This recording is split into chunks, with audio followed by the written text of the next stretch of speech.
Lent is starting next week. Are you ready? Today is Friday, February 28th.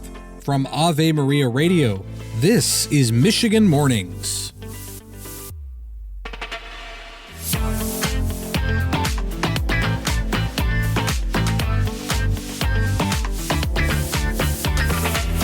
Good morning from Ishpeming. I'm Matthew Handley. Let's begin with this news. The latest update from the Holy See press office on Pope Francis says that he is improving, but he requires further days of clinical stability for a change in his current prognosis. Here in the U.S., Senator Elissa Slotkin will deliver the Democratic response to President Donald Trump's joint address to Congress next week. Senate Democratic leader Chuck Schumer says the freshman senator is a rising star in the party. Schumer released a statement saying Slotkin will offer a vision of hope, unity, and a brighter future for everyone. Trump will address Congress on Tuesday starting at 9 p.m. A potential federal ban on Chinese-made drones could have a significant impact on police agencies across Michigan and the country. Grand Rapids Police Chief Eric Winstrom says if a policy does go into effect, it would be a huge loss for his department. Would cripple our drone program, to be quite honest. Every one of the drones that we purchase would fall under that category. Federal lawmakers are currently considering the ban over national security concerns. Nearly all of Michigan's police and fire departments that use drones have ones made outside the U.S. Most police departments get their drones from a Chinese-based manufacturer called DJI Technology. Chief Winstrom stands by the products, crediting the drones they have as useful and helpful tools. He says the Chinese drones are the most cost-effective and have the best quality, while replacing them with American ones would be more expensive and require new training. Winstrom is hoping the federal ban will only be on new drones. Michigan's chief medical executive is urging residents to make sure their children are vaccinated against measles. That's after a child died as a result of the measles epidemic plaguing Texas. Dr. Natasha Bagdasarian says measles is the most transmissible disease there is, and it can linger in the air for 2 hours after an infected person has left the room. The current outbreak is the largest in the Lone Star State over the last 30 years.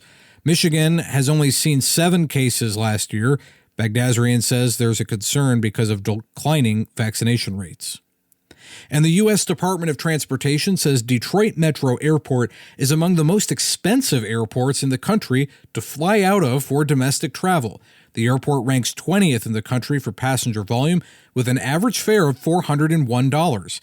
The U.S. average for a domestic flight was $365 last year. Washington, D.C. ranked the most expensive with fares averaging $472 per flight. You're listening to Michigan Mornings from Ave Maria Radio. Now this. Do you have a teenager at home who's full of potential? Too often the world is telling you to be content with mediocrity instead of raising respectful and responsible young adults with strong character. Hi, everybody. I'm Dr. Ray. If you need some help, not only to navigate those teen years, but to really enjoy them, check out my book, Standing Strong, Good Discipline Makes Great Teens, as well as my other books on the store page at AveMariaRadio.net.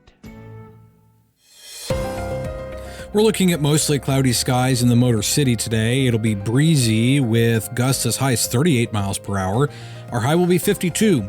Tonight will be mostly cloudy and it cools off.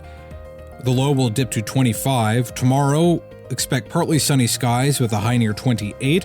Sunday will be mostly sunny with a high near 31, and Monday will be mostly sunny, warmer with temperatures around 39. In Saginaw today, we're looking at a chance of snow this morning before 11 a.m. That'll turn to rain later in the day.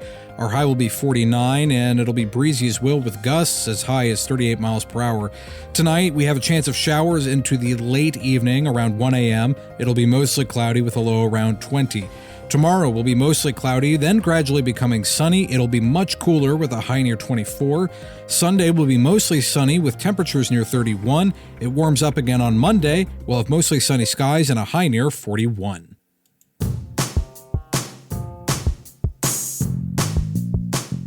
Welcome back to Michigan Mornings. I'm Matthew Handley. As a friendly reminder, Lent is starting next week on Ash Wednesday. Father Chris Alar spoke to Teresa Tomeo on Catholic Connection about the historical nature and the meaning behind the ashes on Ash Wednesday. Ash Wednesday coming up tomorrow. A lot of people don't realize that it's actually not a day of obligation. Right. But it really is a great day to go because, you know, we've probably blown our New Year's resolutions already. so this is a really good time to start over. And, you know, a lot of people come on this day, which is good. It's the first day of Lent. It's a time of traditional prayer, fasting, and almsgiving. You know, but it comes from the Jews because they had the tradition of penance and fasting. You know, people yell at the Catholics, oh, you're all about, you know, gloom and doom. Well, no, this comes from the Jews. In fact, Jesus even said this. He said it ties the ashes to penance and fasting because he said, you know, if the mighty works done for you had been done in Tyre and Sidon, right, they would have repented sitting in sackcloth and ashes. And so ashes symbolize, why do we get ashes? They symbolize the dust. Obviously, God made us from the ground, right? When he made Adam, he came from the earth. And our foreheads are marked with ashes to remind us that life passes away, you know, on this earth. And then it can be easily washed away. Like you can just wash those ashes right off your forehead. It's like life can be easily washed away.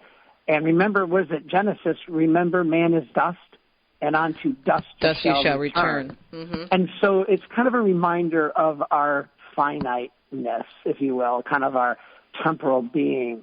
But it goes all the way back, Ash Wednesday, to the year 1000. Yeah, or something like 11th century. Yeah, 1091, I think it was. I looked it up this morning. 1091. Yeah. It was Pope Urban II. And in fact, though, we have writings from even the 2nd century that people wore ashes. And, you know, we all know the story. Christ spent 40 days fasting in the desert. But we also forget that, you know, Moses did the same to repent for the people of the golden calf. You can hear more conversations like that on Catholic Connection with Teresa Tomeo coming up today at 8 a.m. I'm Matthew Handley. That's going to do it for this edition of Michigan Mornings on a Friday. Lord willing, I'll talk to you again on Monday. Until then, goodbye.